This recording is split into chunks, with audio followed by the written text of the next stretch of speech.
बच्चों ये क्वेश्चन आया था आपको नीट में और ये जेई में भी आ चुका है, बहुत सारे कॉम्पिटिटिव एग्जाम में पूछ चुके हैं question. This is very very important और इसमें दो कंसेप्ट यूज किए हैं, नेम रिएक्शन यूज किया है और एक सेपरेशन मेथड्स वाला कंसेप्ट यूज किया है। तो मैं दोनों आपको डिटेल में बताने वाली हूँ, फटाफट मेरा वीडियो पूरा देखिए और ये क्वेश्चन सॉल्व कर लीजिए। तो यहाँ पे बोला है कि दो product X and Y are formed in the following sequence, the suitable method that can be use for the separation of product X and Y. तो एक्स एंड वाई बनता क्या है, पहले हम ये डिस्कस करते हैं बच्चों। तो सबसे पहले तो इन्होंने बेंजीन रिंग दी है, बेंजीन रिंग के साथ CH3Cl दिया है विथ AlCl3।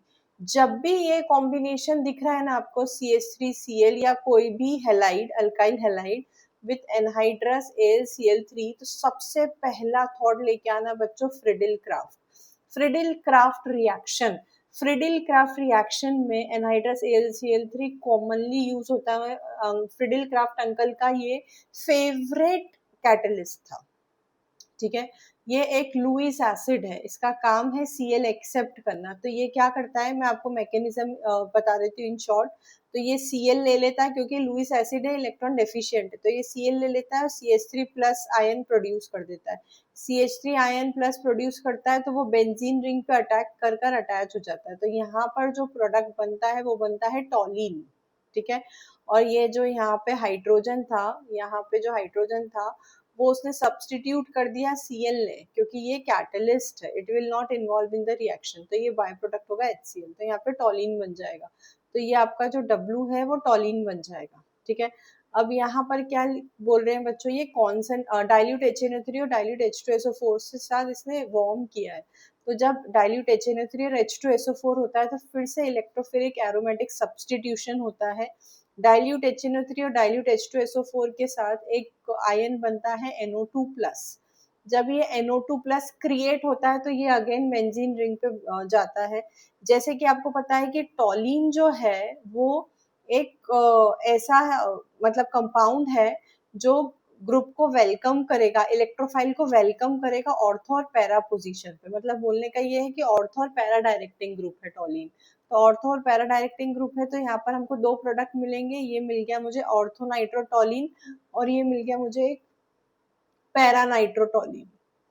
तो जब मुझे ये पैरा नाइट्रोटॉलिन मिलेगा और जब भी ऑर्थो नाइट्रोटॉलिन मिलेगा, तो यहाँ तो हम फ्रिडिल क्राफ्ट की बात कर रहे हैं, यहाँ पर EAS की बात कर रहे हैं, इलेक्ट्रोफिलिक एरोमेटिक सब्स्टिट्यूशन। तो यहाँ पे दो कंसेप्ट पढ़े। तीसरा कंसेप्ट सुनो, जब इस तरह के दो प्रोडक्ट बनते हैं तो यहाँ पर बच्चों आपने कॉमनली पढ़ा होगा कि यहाँ पर हो जाएगी इंट्रामोलिकुलर हाइड्रोजन बॉन्डिंग।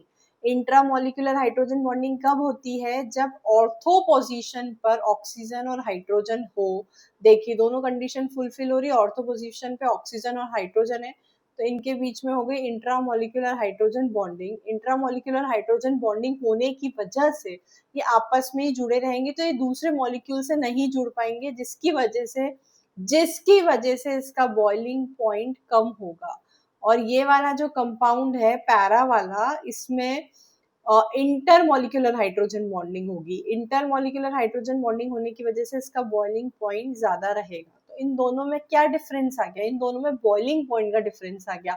और बॉइलिंग पॉइंट के डिफरेंस की वजह से जिसको आप सेपरेट कर पाते हो वो मेथड होती है फ्रैक्शनल डिस्टिलेशन।